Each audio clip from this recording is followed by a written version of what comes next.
Hello everyone, it's Jess and welcome back to my channel, Nose in a Book.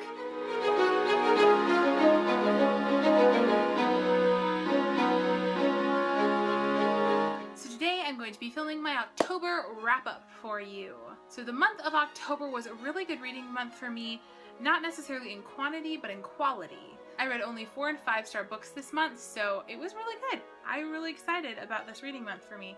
I didn't get to some of the books that I really wanted to get to this month, and I will show you those first, and then we'll go on to what I'm currently reading and the books that I have finished in order of rating. So the first book that I did not get to this month was Marked by PC and Kristen Cast.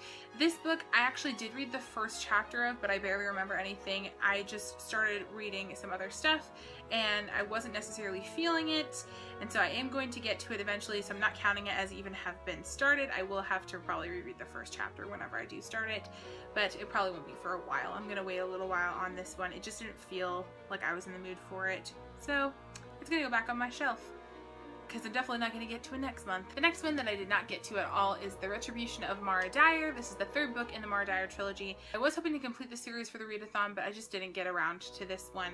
So I will read it eventually, but it is one of the ones on my loan from the library, so I have to read it before it has to be returned.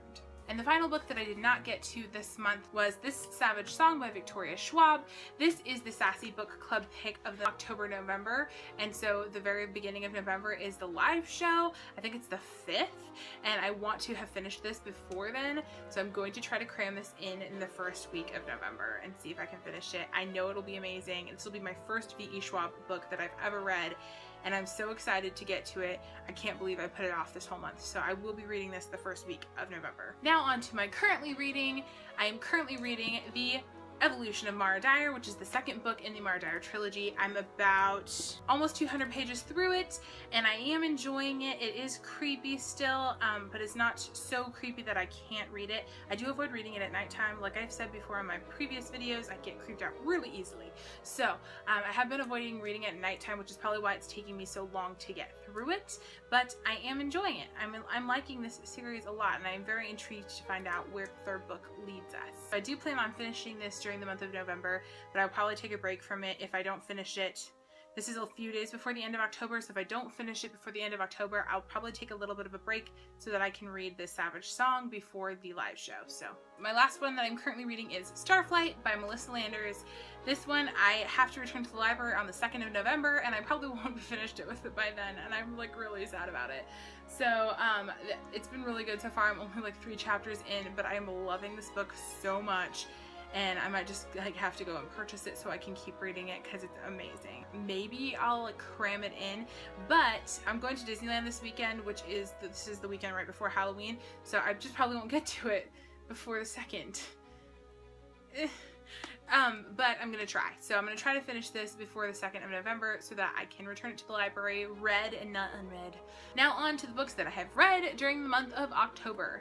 My first book is a 4-star book, and that is The Unbecoming of Mara Dyer by Michelle Hodkin. It is definitely something that I would not have normally picked up, but I read it for the Mara Dyer readathon hosted by Katie over at Kate's Book Date, and I really enjoyed the readathon. I will also link below my challenge videos for that readathon. I had a lot of fun with the challenge videos. So if you don't know, the Mara Dyer trilogy follows Mara Dyer, who has been in an accident where all of her friends that were with her have died, and she does not remember what actually happened, and she starts experiencing symptoms of PTSD where she's hallucinating her friends around her, but then it starts getting creepier than that. And there's just so much creep factor in this one, but also some really good family relationships. I really enjoyed this book, and I can't wait to see what happens finally at the end. I did like the writing style, and this is my first book I've ever read from an unreliable narrator, and that just threw me really for a loop. I was just completely because just reading it at the very end of this book, I was like, what is happening? Because you're just so used to having the main character who knows what's going on, but nobody believes her. But you don't know if that's what's happening in this book or not. So it's a little bit crazy. I will probably do a full series review of the Mara Dyer trilogy for you guys after I finish the 3rd book. So My second 4-star read during the month of October was the first book in the Song of the Lioness series. This is Alana, the First Adventure by Tamora Pierce. This book definitely surprised me. I went into this with really high expectations because I had seen it on Katrina's channel. She's the Little Book Owl, and I love her channel and I love all the books that she's recommended from the past. And so when I picked this up to buddy read with Allie, hi Allie. So when I picked this up to buddy read it, I was very, very excited. And then just the first 2 chapters, I was like, oh my goodness, this is definitely a middle grade feeling to the book. And it was very like, the writing I felt was very immature, very juvenile, and very showy. Like, it was like, here's what's happening, and very step by step, not really left up to the imagination. But I feel like something that would be very beneficial in a middle grade, but maybe not in a YA. And so reading it, I was like, okay, I'm gonna lower my expectations. This is a middle grade book. I'm not gonna be expecting too much from it. So then I continued on reading it, and the plot just got so good. So if you don't know already, Alana, the First Adventure is about this girl named Alana, and it is during the times of knights, etc. And Alana is, she has a twin brother. Her brother wants to be an apprentice to a sorcerer, and she wants to be a knight. But obviously women are not knights, and so they basically pass her off for a boy so that she can go and study to be a knight.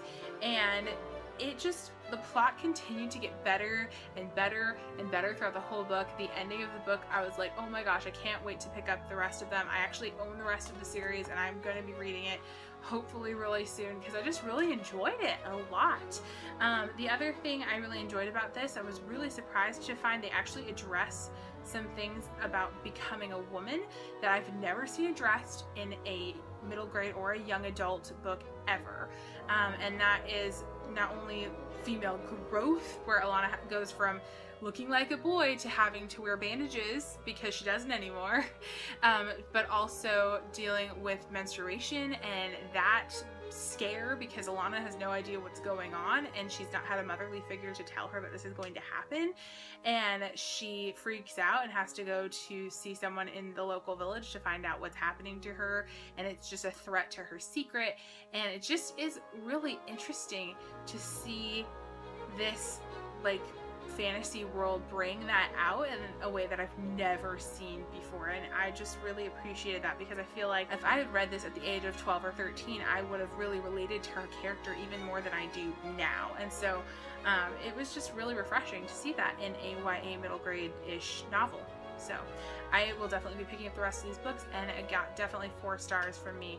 I think we only docked a star just because the writing style was, again, a little juvenile. The writing style didn't necessarily get better, but just the plot and the characters made up for it. It was just really wonderful. On to my 5-star reads, and this one was a reread for me, and that is Northanger Abbey by Jane Austen. So I reread this for the Ostentatious Book Club started by Zoe at Read by Zoe. I will go ahead and link all the information for that down below so that if you want to join us, you can. It's never too late. We have already read Pride and Prejudice and Persuasion, and this last month was Northanger Abbey, and I love it. Oh my gosh. So I've read this before, like I said, and I actually did like a full book report on it for school, and there were just so many things I completely forgot about this book that just made me laugh, and I just love it so much. I actually listened to the audiobook and narrated by Juliet Stevenson.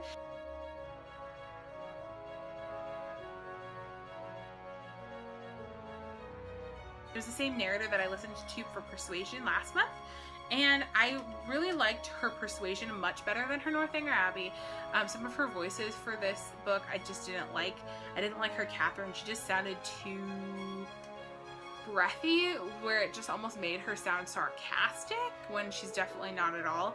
And then I didn't necessarily like her Tilney either. He just sounded too, like he was trying too hard, and I thought her voice was just a little bit too cheesy for Tilney. But other than that, I really enjoyed the audiobook. So I would recommend it if you're not wanting to pick up Northanger Abbey and read it with your eyes.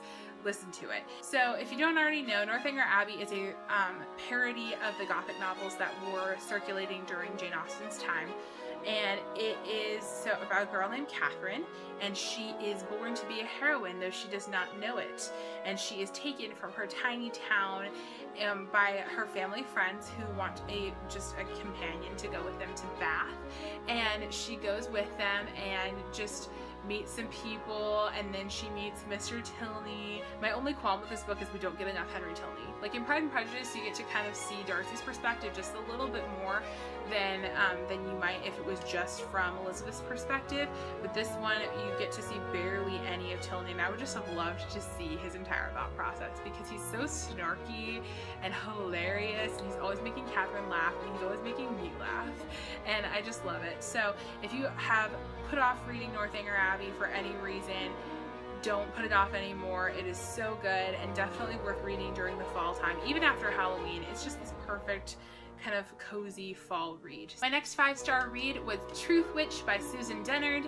This book was wonderful. It's been a really long time since I've read an amazing high fantasy like this, and I just really loved it. So if you don't already know, this book follows a girl named Safi, or Sophia, and her best friend Isolde, and they are both witches in this world where it's not necessarily okay to be a witch. You're kind of branded as a witch, but it is also common to be a witch.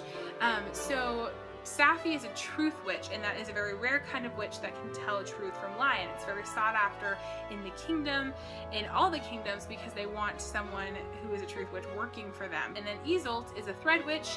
That means she can see the threads that tie people together, the threads that break people away from each other. She has a really cool power. I actually really like the thread witchery. It was really interesting. So anyways, Isolde and Safi end up being chased by a blood witch who can smell their blood and smell their magic, and basically all this political stuff ensues, and there's also obviously magic because and then romance, and it's just amazing.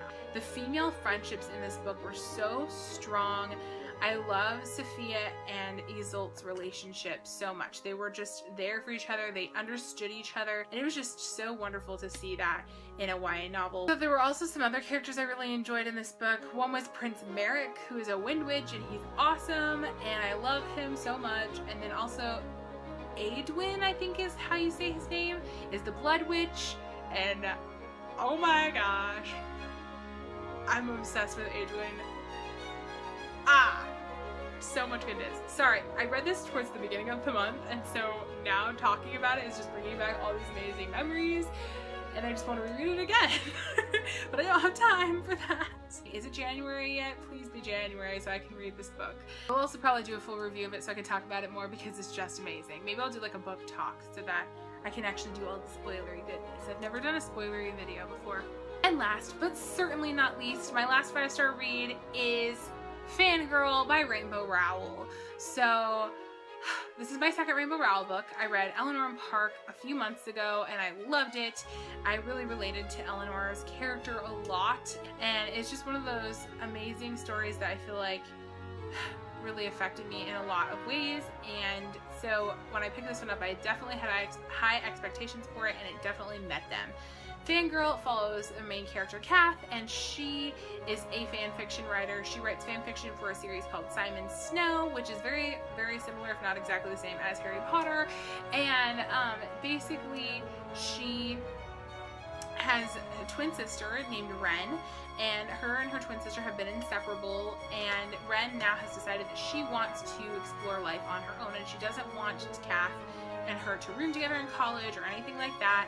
And so Kath, not only being very hurt by this, but she's also like terrified of being on her own. And so it's all about her just growing up as a human being and just like becoming her own person, defining herself outside of Wren and defining herself outside of Simon Snow. Also, the love interest in this book, his name is Levi. So, funny story about that, I've been reading his name Levi, L-E-V-I. I was reading it as Levi for like 158 pages. And then all of a sudden I was reading and I was like, who's Levi? And then my brain just was like, wait, you've been reading this wrong this whole time. And I was really, really mad at myself because I really like Levi's character, and I liked the name Levi for his character much better than Levi. It just didn't fit him, and I was confused the whole time, and then I finally realized it was Levi, and I was like, I'm crazy. I can't believe I missed this for like half the book. I love Levi so much. Levi is such a gentleman. He is perfect. Maybe too perfect. Like, he has no flaws, so maybe that's like a little unrealistic for this book, but I wouldn't change him for the world. And if you liked to read / write fan fiction when you were younger, or now, this is a perfect book for you. It's just wonderful. So I highly, highly recommend Fangirl, and it was amazing. I just loved it. And I can't talk about it enough. I've been thinking about it nonstop ever since I finished it, so I might have to reread it sometime soon. Alrighty, so that was all the books that I read during the month of October. I really enjoyed all of them so much. A lot of memorable characters and a lot of magically beautifulness. And I can't wait to reread some of these in the future. But until then, I will be picking up some new stuff. My next video will be my November TBR, so if you want to be notified when that comes up, go ahead and click subscribe. And if you liked this video, go ahead and give it a thumbs up as well.